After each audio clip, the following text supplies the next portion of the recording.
in a depth of an emotion, they're going to stay there working it through like, oh my God, this reminds me of this.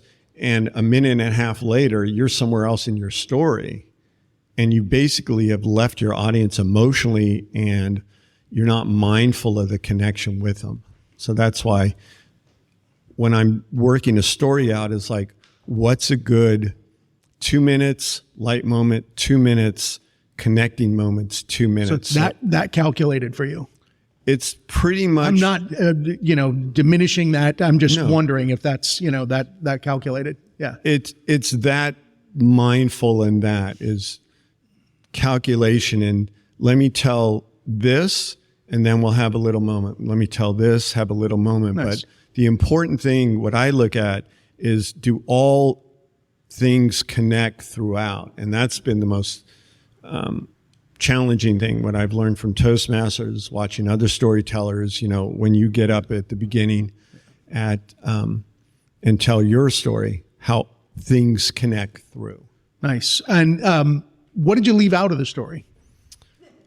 Oh my goodness. Yeah. This is the story behind the story. So what I left out of the story was what I mentioned earlier, the whole meet and greet with Roxy, the surgery with him. I left out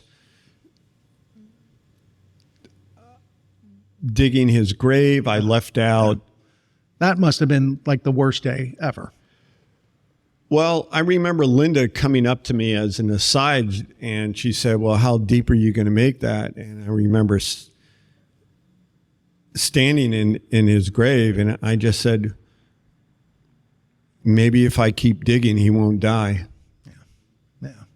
And I was thinking about putting that into the story, but like digging that grave, it would have been too deep for the audience. Sure.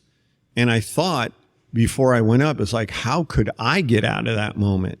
How could I bring the audience out? So I left pieces out of it that in the arc of the story, it's like editing a movie or editing anything. Does it really work in here? Yeah. And, so some things you just, like Ray talks about, you're the CEO of your story. So you got to decide what's in it and what's not. And go from there. And, so it's just a judgment call. Sure. Anybody have any questions? Anybody? That's why we're live. Yeah, Ken, what do you got? One of the things that I really remember listening to you tonight, and I've had the reaction when you've told stories, is how you pace the stories you mentioned. And that's been a real challenge for me, because I grew up telling stories, but my natural way of communicating is really fast. And what I really appreciate about the story you told tonight, and the stories you've told before, is that you talk about the pacing and the mindfulness of constructing the message and just moving in a manner that builds up towards the end. And that's really a tough thing to do. I don't know what your natural speech patterns are, but my natural speech patterns are is to speak very quickly. So it's always a challenge for me to get to where you speak, or how you speak in a story, because I think that's really important. And so that's what I really appreciate about your stories in particular. Thank you. I appreciate that. Part of where I learned the pace. Actually, if we could, Dave, you want to summarize that question a little bit? Ken likes the pacing. Okay. Ken likes the pacing. That was summarized. I think the question was, how do you get to that pacing? Yeah. How you get to that pacing, I think, is, for me, it's three things. One, you have to practice with the time limit. That's what Toastmasters is really about. Two, when you're working through your story, cut out the details, and then cut out even more detail about the detail. And that forces you to draw a different picture, because details are, like I said earlier, are like you're laying bricks. It just weighs the story down. Your audience is like, can we get going here? And the third thing about pacing is I have slowed down and slowed down even more. And you're literally learning a craft about how to pace your words so your audience can stay with you mentally and emotionally. Because as I said earlier, if your story is going too fast or if you have a lot of details, your audience gets lost. Great. Anybody else? We got time for one more? No? Yeah, I got it. Oh, Phil's got a question. Yay. Well, no, the one thing that I think the story behind the story is that people don't appreciate just really the thought that goes into these. They know that they love the product, like they love how the meal tastes, but they don't realize just how much people are putting into these. The craft that people... The craft of it, yes. Yeah, that people work it. Well, Jay, thank you so much for coming out. I greatly appreciate it. And I appreciate your story and appreciate you. Thanks. Thanks for having me. I appreciate being here. Thanks, guys. Thanks. All right, we're going to bring Ray up and we're going to listen to Ray's story. What do you want to do? Let's just get right into the story while Ray settles. Okay, let's do that. If I can make it play. If you can make it play. If you can't make it play, then we'll just have Ray tell it live. I just want to hear, did you ever find your parents eat you when you went to a new school? The day I walked into junior high school, my dad gave me 2 pieces of the dice. He said, if you order to have a really good plan A, you better have a better plan B. And he also said, anything in life, any experience, you got to be able to define in 2 words. How would you define your junior high experience in 2 words? Mine was easy. Lisa Westerhoff. She is an angel with golden hair. And a smile stopped my heart. And she was Stevie Nicks. Before I even knew who Stevie Nicks was. Right. Oh, and not the petty, puffy Stevie Nicks. Now, get ready to grow. She was the Stevie Nicks that made dreams come true. Thunder only happens when it's raining. Players only play with their play. I remember sitting on the lawn at Rickman Woods Junior High, filling out 355 cards that said Trident on them. Because we were trying to win a concert for PFRC that had Dr. Dusty Rose coming to our school to bring Bo Donaldson and the Haywoods to our school. You know who they are. One hit. Billy, don't be a hero, don't be fooling with your life. Billy, don't be a hero, come back and make me your wife. And as we started to go, she said, keep your head. And Billy, don't be a hero, come back to me.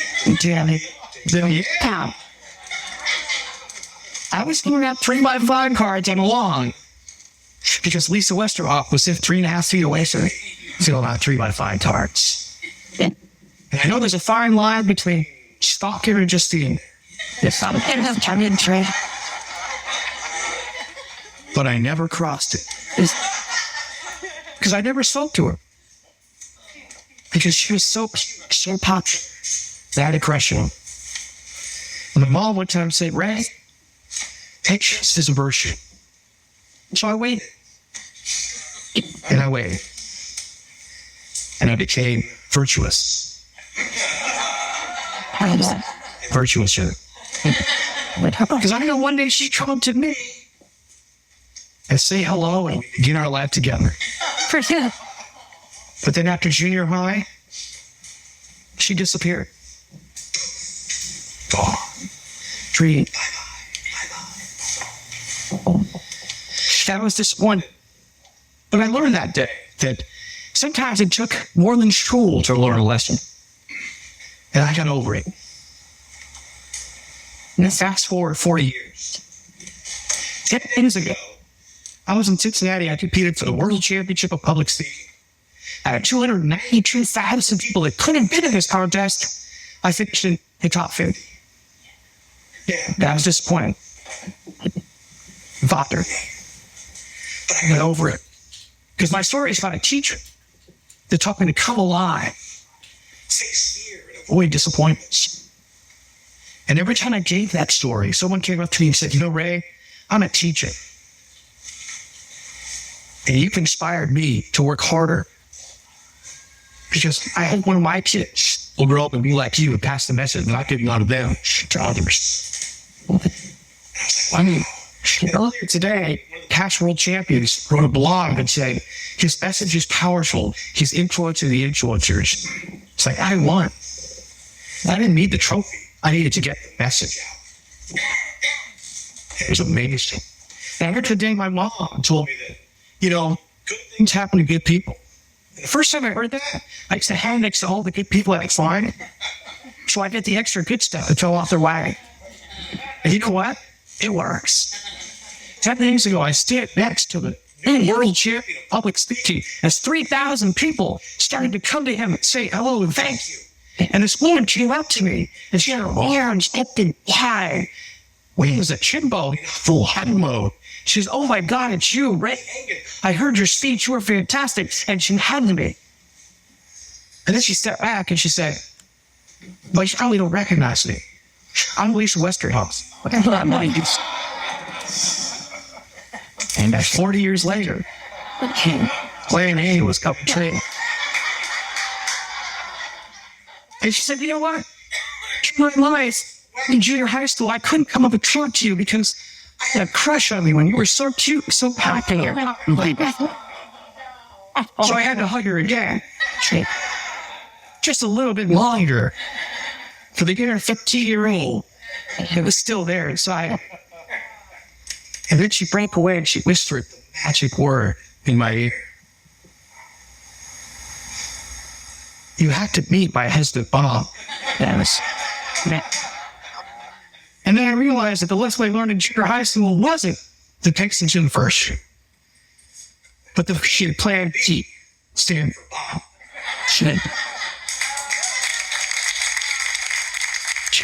Nicely done, sir. Thank you. That was like hearing it for the first time all over again. Yeah, you told it like, 10 years ago, I think? Yeah, when that we was pulled that story from? 2013. Wow. And there's a lot of advice thrown around in that story. Have a plan B. B is better than A. Patience is a virtue. Good things happen to good. A lot of advice. I got no advice going into junior high? Yeah. Yeah, junior high. I got no advice whatsoever. Just 2 words, Lisa Westerhoff. That's all you needed. That's all I need. Yeah. So what do you think they ever did with those 3x5 cards? I never even thought about that. We all did that. Okay. Yeah. And I was shocked that we didn't win because we spent hours and hours after school, but we didn't have a very big junior high school. So we wrote it. We didn't have all the 3x5 cards. We cut up phone books and wrote on those things and sent them in because darn it, we were going to get Dr. Donald D. Rose to show up. Yeah. More important than Bo Donaldson and the Haywoods. Absolutely. Yeah, absolutely. Yeah. Yeah. That song, Billy Don't Be a Hero. I looked it up. It's actually a cover song. They covered it from Paper Lace. Paper Lace, who did The Night Chicago Died. Chicago Died. Yep. Okay, well, there goes that question. There it is. See, that can just go away. Thanks for ruining that. Wait a minute. What school was it? Reedland Woods. It's no longer there. It's a synagogue now. Okay. Yeah. All right, so it went to good use. Yeah. That's nice. Yeah. So what's the best advice you got about storytelling? Best advice ever about storytelling is bring people in from outside and bring them into your story as quickly as possible. So, for example, if I say, imagine a little 5-year-old boy just living his dream. And Jay was talking about details. There's not a lot of details in that, but now everybody in your head has a 5-year-old boy. They all look different and they're all living a dream. I don't know what the dreams are, but we're on the same page and now the story can move forward. Nice. Okay. And you did, well, first of all, I met you as a stand-up, and then you've done storytelling, you've done Toastmasters. What's the difference in all? Because there is definitely a difference in comedy, in storytelling, in speech writing. What is the main differences? Comedy is boom, boom, boom, boom, boom. No thread, no worries. Segues don't matter. Just go, go, go, go. Get a laugh, get a laugh, get a laugh. Make them serve drinks, get people drunk, go home, do it all again. Storytelling, I believe that every